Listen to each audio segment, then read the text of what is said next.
ജോൺ ബ്രിട്ടാസ് മുണ്ട എന്നും ജൂദാസ് എന്നും രണ്ട് പേരുകളാണ് പറയുന്നത്. അത് ഞാനാണെന്നും പറഞ്ഞിട്ട് സുരേഷ് ഗോപി എന്തിനാ എഴുന്നേറ്റെന്ന് അവർ ചോദിക്കുന്നു. ഞാൻ സുരേഷ് ഗോപി എന്ന് പറഞ്ഞിട്ടില്ല. അത് നമ്മൾ രാഷ്ട്രീയ സംഭാഷണത്തിൽ പ്രതിപാദനത്തിൽ ചില ഇമേജസ് നമ്മൾ ഉപയോഗിക്കും സ്വാഭാവികമായിട്ട്. ഇപ്പം 30 വെള്ളിക്കാശിന് ജൂദാസ് ഇട്ടുകൊടുത്ത പോലെ എന്നൊക്കെ പറയാറുണ്ട്. അത് രാഷ്ട്രീയത്തിന്റെ ഒരു പ്രയോഗമാണ്. പക്ഷേ മൂപ്പർക്ക് പെട്ടെന്ന് അങ്ങ് തോന്നി മൂപ്പറാണ് മുന്ന, മൂപ്പറാണ് ജൂദാസ് എന്ന് തോന്നി. യഥാർത്ഥത്തിൽ ഇത് മനസ്സിലാക്കി ജോർജ് കുര്യൻ കുറെ കൂടി ബുദ്ധിപരമായിട്ട് സീറ്റിൽ പതുങ്ങിയിരുന്നു. ഇനി അഥവാ മൂപ്പറ തല വിളിച്ചിട്ട് കണ്ടു കഴിഞ്ഞാൽ അദ്ദേഹമാണെന്ന് ആരെങ്കിലും തെറ്റിദ്ധരിക്കുമെന്ന് വിചാരിച്ചിട്ട് മൂപ്പർ എഴുന്നേറ്റിട്ടേ ഇല്ല. സുരേഷ് ഗോപി ഒരു നിഷ്കളങ്കനായതുകൊണ്ട് മൂപ്പർ വിചാരിച്ചത് മൂപ്പറെ കുറിച്ചാണ്, അല്ലെങ്കിൽ മൂപ്പറക്കൊരു തോന്നലുണ്ടായി അദ്ദേഹത്തെ കുറിച്ചാണ് ഞാൻ പറഞ്ഞതെന്ന് വിചാരിച്ചിട്ട് അദ്ദേഹം എഴുന്നേറ്റു. പ്രതിപക്ഷ നിരയിലെ ആൾക്കാരെല്ലാം പറഞ്ഞു അത് നിങ്ങളെക്കുറിച്ചല്ലല്ലോ പറഞ്ഞു, നിങ്ങളുടെ പേര് പറഞ്ഞിട്ടില്ലല്ലോ. എന്നിട്ടും അദ്ദേഹം ഏതൊക്കെയോ സിനിമകളുടെ പേര് പറയുന്നു, 51 വെട്ടിന്റെ കാര്യങ്ങൾ പറയുന്നു. കേരളത്തിൽ ഒരു സിനിമയും നിരോധിക്കണമെന്ന് ഞാനും പറയില്ല, ഞാൻ പ്രദാനം ചെയ്യുന്ന രാഷ്ട്രീയ പാർട്ടിയും പറയുന്നില്ല. ശരിയാണ്, അതായത് സർഗാത്മകമായി നോക്കിക്കഴിഞ്ഞു കഴിഞ്ഞാൽ, വസ്തുതാപരമായി നോക്കിക്കഴിഞ്ഞാൽ സെപ്റ്റിക് ടാങ്കിൽ ഇടേണ്ട ചില പടങ്ങൾ കേരളത്തിൽ വന്നിട്ടുണ്ട് ഈ രാഷ്ട്രീയ പ്രൊപ്പഗാൻഡയുടെ ഭാഗമായിട്ട്, കേരള സ്റ്റോറി ഉൾപ്പെടെയുള്ളത്. അതിനൊക്കെ ഇന്ത്യയുടെ പ്രധാനമന്ത്രി ബ്രാൻഡ് അംബാസഡർ ആയെന്നുള്ള കാര്യവും നമ്മൾ മറക്കണ്ട. പക്ഷേ ആ സിനിമയൊക്കെ അവോളം ഇവിടെ കളിച്ച് ജനങ്ങൾ കണ്ടോട്ടെ എന്ന് വിചാരിച്ചു. പക്ഷേ ഒരു പൂച്ചക്കുഞ്ഞ് പോലും അത് കാണാൻ പോയില്ലെന്നുള്ളതാണ് അത് യാഥാർത്ഥ്യം. ഇനിയിപ്പോ ഒരു കാര്യം ചെയ്യാവുന്നതാണ്. അതായത് ഈ 51 വെട്ട് എന്നുള്ളത് BJPക്ക് നിയന്ത്രണമുള്ള സ്വാധീനമുള്ള ഏതെങ്കിലും ചാനലിൽ കാണിക്കട്ടെ. അതിനെന്താ കുഴപ്പമിരിക്കുന്നത്? BJP അധ്യക്ഷന് തന്നെ പിന്നെ നിയന്ത്രണമുള്ള ചാനലുകളില്ലേ, അല്ലെങ്കിൽ അവർക്ക് സ്വാധീനിക്കാൻ കഴിയുന്ന ചാനലുകളില്ലേ? അവിടെ കാണിച്ചോട്ടെ. ആരെങ്കിലും അത് വേണ്ടെന്ന് പറയുന്നുണ്ടോ? ഇപ്പൊ വേണമെങ്കിൽ ഒരു ടൈം സ്ലോട്ട് എടുത്തിട്ട് കാണിച്ചോട്ടെ, നല്ല കാര്യമല്ലേ? അതിന് പകരം എന്തിനാണ് അദ്ദേഹം കൈരളി കാണിക്കുമോ എന്ന് പറയുന്നത്? കൈരളിക്ക് ഇങ്ങനെയുള്ള പടങ്ങളൊന്നും കാണിക്കാനുള്ള എന്താ വകതിരില്ലായ്മയില്ല, അതുകൊണ്ട് നമ്മൾ കാണിക്കുന്നത്. അതേ പുള്ളി പക്ഷേ ഈ സ്ക്രിപ്റ്റിന്റെ അഭാവമായതുകൊണ്ട് പുള്ളി പകുതി എത്തിക്കഴിയുമ്പോൾ പുള്ളിക്ക് മനസ്സിലായത് അപകടമാണെന്ന്. ഉടനെ ഈസ് എ നോബൽ മാൻ എന്ന് പറഞ്ഞു, എന്തൊക്കെയോ പറഞ്ഞു. അപ്പൊ പുള്ളിക്ക് കുറച്ചങ്ങ് എത്തിക്കഴിഞ്ഞപ്പോൾ മൂപ്പർക്ക് മനസ്സിലായി ഇത് അപകടകരമായിട്ടുള്ള വഴിത്താരയിലൂടെയാണ് താൻ പ്രയാണം ചെയ്യുന്നതെന്ന്.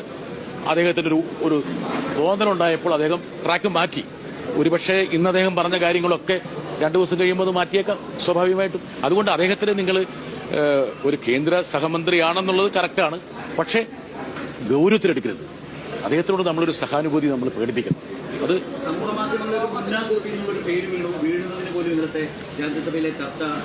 യഥാർത്ഥത്തിൽ ഞാനങ്ങനെ ഒരു പ്രയോഗം, രാഷ്ട്രീയത്തിൽ ഇങ്ങനെയുള്ള പ്രയോഗങ്ങളില്ലേ, നമ്മൾ സ്ഥിരമായിട്ട് ഉപയോഗിക്കുന്നതല്ലേ? രാഷ്ട്രീയത്തിൽ മാത്രമല്ലല്ലോ, മാധ്യമപ്രവർത്തനങ്ങളിലുമില്ലേ ഇങ്ങനെയുള്ള 5 മറ്റേ യുദാസ്, അങ്ങനെ ഒരുപാട് കാര്യങ്ങളൊക്കെ ഇല്ലേ? അപ്പോൾ ഇത് ഞാൻ തന്നെയാണെന്ന് പുള്ളിക്ക് പെട്ടെന്നൊരു ഉൾവിളി ഉണ്ടായത് എന്തുകൊണ്ടാണ്? ഒരുപക്ഷെ ഒരു കുറ്റബോധം കൊണ്ടായിരിക്കാം. അദ്ദേഹം അല്പം നിഷ്കളങ്കനാണ്, അതുകൊണ്ടായിരിക്കും സംഭവിച്ചത്.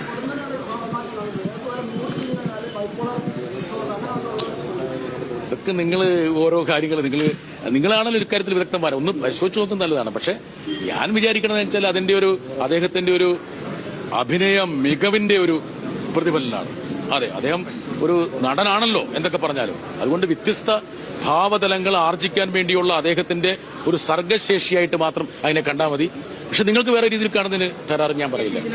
ബിജെപിയുടെ അപകടകരമായ വർഗീയ രാഷ്ട്രീയത്തെ കുറിച്ച് പരാമർശിക്കുമ്പോൾ ഏറ്റവും അധികം ചർച്ച ചെയ്യുന്ന എമ്പുരാനിലെ ആ മുന്ന എന്ന കഥാപാത്രത്തെ ഓർക്കാനും അത് ഈ പ്ലോട്ടിലേക്ക് കൊണ്ടുവരാനും ചിന്തിച്ചതെന്തുകൊണ്ട്? അല്ല, ഞാൻ പറയാൻ കാരണം എന്താ വെച്ചാൽ, ഞാൻ ഉത്തരേന്ത്യയിലെ മുസ്ലിങ്ങളോട് ചോദിക്കുമ്പോൾ മുസ്ലിങ്ങൾ പറയില്ലേ മുന്നേ ഉണ്ട് എന്ന് BJPയിൽ. വടക്കുകിഴക്കൻ പ്രദേശത്തെ ക്രൈസ്തവരോടോ കുക്കികളോടോ മേത്തികളോട് ചോദിക്കുമ്പോൾ പറയില്ലേ മുന്നേയുണ്ട് ജൂദാസ് ഉണ്ടെന്ന് പറയില്ലേ? കേരളത്തിൽ തന്നെ ചില ആൾക്കാരോട് ചോദിക്കുമ്പോൾ പറയില്ലേ മുന്നേയുണ്ട് ജൂദാസ് ഉണ്ടെന്ന് പറയില്ലേ? ഒരേ സമയത്ത് ഉത്തരേന്ത്യയിൽ പള്ളികൾ ആക്രമിക്കുമ്പോൾ ഇവിടെ അരമന കയറിയിട്ട് കേക്ക് വിതരണം ചെയ്യണമെങ്കിൽ അത് മുന്നമാർക്കും ജൂദാസുമാർക്കല്ലേ കഴിയുള്ളൂ. ആ ഒരു പ്രത്യേക സിദ്ധി. അപ്പൊ സ്വാഭാവികമായിട്ടും അങ്ങനെയുള്ള മുന്നമാരെയും ജൂദാസുമാരെയും ദേശീയ രാഷ്ട്രീയം കണ്ടുകൊണ്ടിരിക്കുകയാണ്. ഞാൻ ഈ 2 പ്രയോഗങ്ങൾ നടത്തിയ ശേഷം പ്രതിപക്ഷ നിരയിലുള്ള ആൾക്കാർ കൂടി ആ പ്രയോഗം നടത്താൻ ശ്രമിച്ചു. എന്താ കാരണം? നിത്യേന ഒന്നോണം അവർ കണ്ടുകൊണ്ടിരിക്കുന്നതാണ്. ഒരേ സമയത്ത് സബ്കാ സാത്ത് സബ്കാ വികാസ് എന്ന് പറയും. രാത്രിയുടെ അന്ത്യയാമങ്ങളിൽ ബുൾഡോസറുകൾ അവരുടെ വീടുകളിലേക്ക് പോകും. അതൊരു മുന്നയുടെ പ്രക്രിയയല്ലേ? അതൊരു ജൂദാസിന്റെ പ്രക്രിയയല്ലേ? സ്വാഭാവികമായിട്ടും ഈ 2 വ്യക്തിത്വങ്ങൾ, ഈ മുന്നയും ജൂദാസും അനുനിമിഷം നമ്മുടെ മുമ്പിൽ ഇങ്ങനെ ഉയർത്തെഴുന്നേറ്റുകൊണ്ടിരിക്കുകയല്ലേ? പക്ഷെ 2 മലയാളികളായ നേതാക്കന്മാർ മലയാളത്തിൽ